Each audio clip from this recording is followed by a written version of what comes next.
Questão 54, Enem 2019, prova branca, Ciências Humanas. Bom dia, boa tarde, boa noite. Não sei qual é o horário que você está vendo no nosso canal. Sempre lembrando que esses videozinhos agora são vídeos curtos, né? Tô tentando ainda reduzir de 10 minutos, mas não tô conseguindo. Sobre questões tocantes à história na prova de Ciências Humanas do Enem 2019. Sempre lembrando se alguma questão não foi contemplada, porque né, a gente tem aquele olhar técnico de professor, de licenciado em História, e no que a gente bate o olho na questão, a gente sabe se ela é de História, Sociologia, Filosofia, enfim, né, Geografia. Né, então, alguma pode ter sido que não tenha sido, com perdão da redundância, contemplado com a resolução. Caso você que está me assistindo queira tirar alguma dúvida com alguma questão que não foi passada aí na correção, por favor, deixe nos comentários. Se eu não souber, eu trago aqui algum colega da área para a gente poder trocar uma ideia juntos, certo? Por hora é isso. Então vamos à questão 54, gente. Deixa eu só achar aqui onde tá as minhas coisas do Enem. Eu achei que eu tinha colocado aqui para nós já podermos visualizar, mas não foi o que pareceu. Mas isso aqui é um processo rápido, bem rapidinho.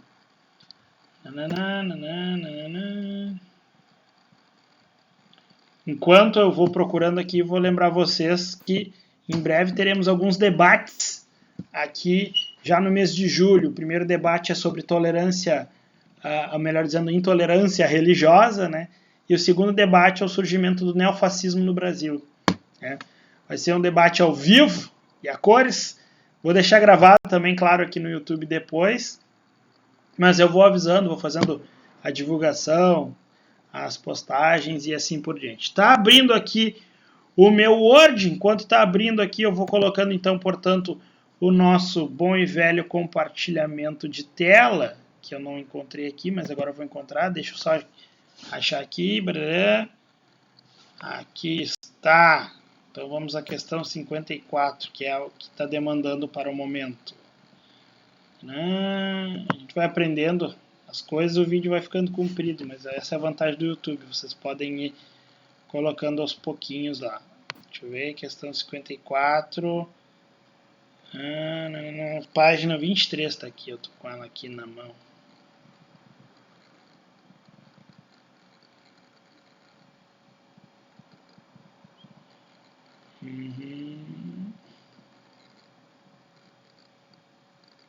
Tá aqui. Achei.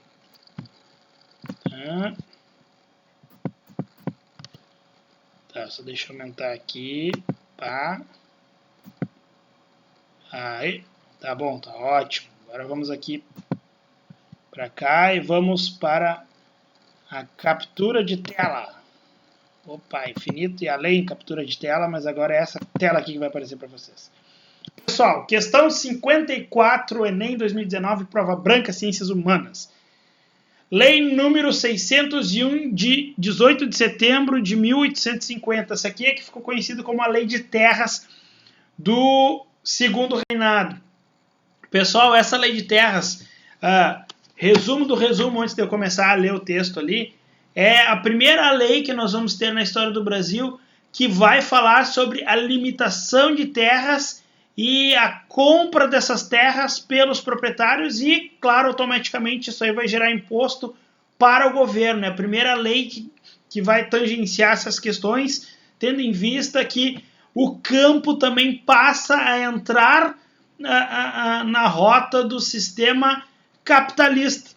Então, enquanto os demais países do mundo afora também faziam com que essas leis tangenciassem as questões da posse da propriedade, o Brasil também se enquadra nesses quesitos, nesse contexto. Né? Que contexto é esse de 1850? É o contexto onde a Inglaterra começa, então, a pressionar a população mundial por um capitalismo mais generalizado, e o Brasil é um dos países que vai ser mais pressionados, porque nesse contexto país capitalista, o Brasil ainda tinha escravos, e na concepção do capitalismo a gente sabe, se escravo trabalha e escravo não ganha salário, logo ele não está inserido no sistema capitalista. E isso vai ter uma pressão muito grande da Inglaterra sobre o Brasil. Por outro lado, nós vamos ter um Dom Pedro II que, consciente dessa realidade que o Brasil vivia na época de um Brasil já capitalista, também tinha o apoio das elites escravistas brasileiras. Então, é por isso que, por exemplo, as leis abolicionistas no Brasil vai levar aí quase meio século, desde a primeira lei ali, 1850, vamos dizer assim, que é a lei Eusébio de Queiroz, que proibia o tráfico internacional de escravos, até, por exemplo, 1888, 13 de maio de 1888, que vai ser ali a abolição da escravidão.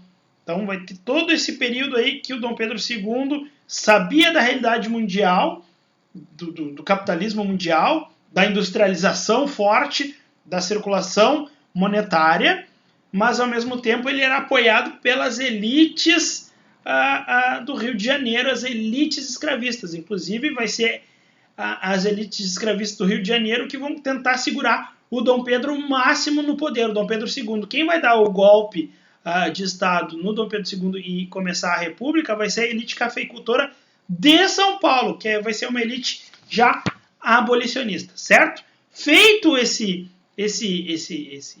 intercalço, a gente pode começar a ler a questão então ali, tá? Vamos lá. Questão 54, Lei número 601, de 18 de setembro de 1850. Dom Pedro II, por graça de Deus e unânime aclamação dos povos, imperador constitucional, defensor perpétuo do Brasil, fazemos saber a todos os nossos súditos que a Assembleia Geral decretou e nós queremos a lei seguinte, artigo 1º. Ficam proibidas as aquisições de terras devolutas por outros títulos que não sejam de compra, tá? Terras devolutas eram aquelas terras cujo não tinha a fiscalização do governo. Até então o Brasil não tinha uma lei que fiscalizasse essas terras. Ao mesmo tempo que tu tem uma lei que agora seja a aquisição das terras através de compra, tu gera imposto para esse governo. Obviamente, quem vai poder comprar as terras são as elites agrárias, tá? Então vamos ali, considerando a conjuntura histórica, olha só, então já é um conhecimento histórico que pede, o ordenamento jurídico abordado resultou na... Então, ou seja, após essas leis, a lei de terras, e configuramente aí o artigo 1º, qual foi as consequências disso para o Brasil? Vamos ir por eliminatória.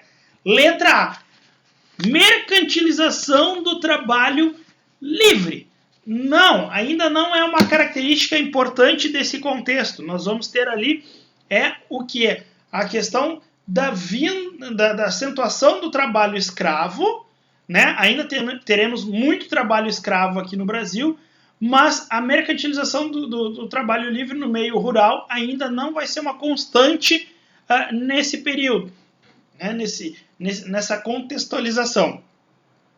Por que não essa alternativa não é a alternativa correta? Porque o tráfico interno de escravos ainda vai ser muito forte. Embora em 1850, logo na sequência, tu vai ter o tráfico internacional de escravos proibido, o tráfico interno de escravos vai ser muito forte. Inclusive, nós vamos ter fazendas de reprodução de escravos aqui no Brasil, no Rio Grande do Sul, principalmente com uma grande leva na região sul do estado, né? Ou seja, assim como... Olha só como o Brasil tem questões sociais muito fortes ainda a serem resolvidas, né? E parece que essa pandemia ficou mais acentuada. Tinha fazendas de reprodução de escravos aqui no Brasil, como se fosse, eu estou falando de seres humanos, mas como se fossem bois, animais, né? Então, o trabalho livre, a mercantilização desse trabalho livre ainda não é verificado num primeiro momento nesse Brasil, tá? De 1850. Letra B. Retração das fronteiras agrícolas. Não, pelo contrário, as grandes estâncias começam a se formar neste contexto, não só aqui no Rio Grande do Sul, que já tinha muito bem solapado essas questões de grande propriedade, mas nas divisas mais oestes do nosso país, né? Ali, que seria hoje Mato Grosso do Sul, né? Vai ter bastante latifundiário naquelas regiões. Então vai ter um aumento das fronteiras agrícolas para cima dos outros países. Inclusive vai ser uma das motivações para a Guerra do Paraguai, que o Brasil avançava as fronteiras para cima do Paraguai, fronteiras agrícolas. Letra C, demarcação dos territórios indígenas. Pessoal, a demarcação dos terrenos indígenas vai acontecer 100 anos, 150 anos praticamente depois desse processo, que vai ser com a Constituição de 1988, a nossa atual Constituição. Então, portanto, 140, 130 anos depois é que nós vamos começar a ouvir falar em demarcação dos territórios indígenas. Né? Muito indígena ainda em 1850 vai ser morto, vai ser expulso de suas terras em detrimento das fazendas. Letra D, concentração da propriedade fundiária. O que é concentração da propriedade fundiária? A elite tendo muita terra e pouquíssima gente tendo acesso a ela. Ou seja, vai ser uma elitização do campo. Poucas pessoas com muitas terras nas mãos. Donos de escravos, donos de grandes propriedades. Né? Esses que vão ter dinheiro para comprar as terras, essas terras gerar imposto para o governo e se enquadrar no que seria essa lei de terras. Portanto, a letra D é uma alternativa viável de resposta correta. Vamos à letra E. Expropriação das comunidades quilombolas. Aquilo que eu falei para vocês. O Dom Pedro II vai ser muito complacente com a escravidão e com os escravocratas. Ao mesmo tempo que ele sabia da realidade dessa liberdade econômica que o Brasil deveria ter e liberar os escravos, né? Ele também era complacente e passava a mão por cima dos donos de escravos, que eram esses caras que financiavam o governo do Dom Pedro II, mantinham financeiramente o governo do Dom Pedro II. Então a expropriação das comunidades quilombolas não vai acontecer aqui, justamente dessa complacência do Dom Pedro II. Né? Não estou dizendo que ele era bonzinho, mas o Dom Pedro II foi um cara que tentava se adequar naquela época, ele sendo um dos poucos imperadores ditos absolutistas aqui no Brasil, mesmo tendo uma Constituição, mas a gente já sabia que essa Constituição brasileira era uma Constituição extremamente centralizadora, concentradora do poder nas mãos do rei. Então a alternativa correta, pessoal, é a alternativa da letra D, D de diversidade social.